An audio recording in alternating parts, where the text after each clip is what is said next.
जिवंत देव, जो पवित्र प्रभू येशू ख्रिस्त याच्या नावाला धन्यवाद देऊ। पौलाचे करिंथकरास दुसरे पत्र 8वा अध्याय 15 वचनापासून मी आपल्यासाठी वाचतो। ज्याने फार गोळा केले होते त्याचे अधिक भरले नाही, तसेच ज्याने थोडे गोळा केले होते त्यांचे काही कमी भरले नाही, असे शास्त्रात लिहिले आहे।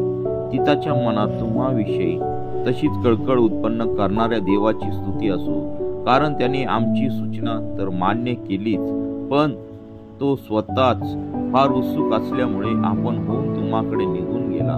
त्याच्याबरोबर तुम्ही एका बंधूला पाठवले आहे।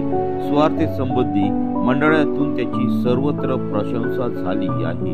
इतकेच केवळ नाही, तर प्रभूचे गौरव व्हावे व आमची उत्सुकता दृष्टोपत्तीस यावी म्हणून आम्ही करीत असलेल्या या कृपेच्या कार्यात आम्हाला प्रवासात सोबत करण्यासाठी मंडळांनी त्याला नेमिले।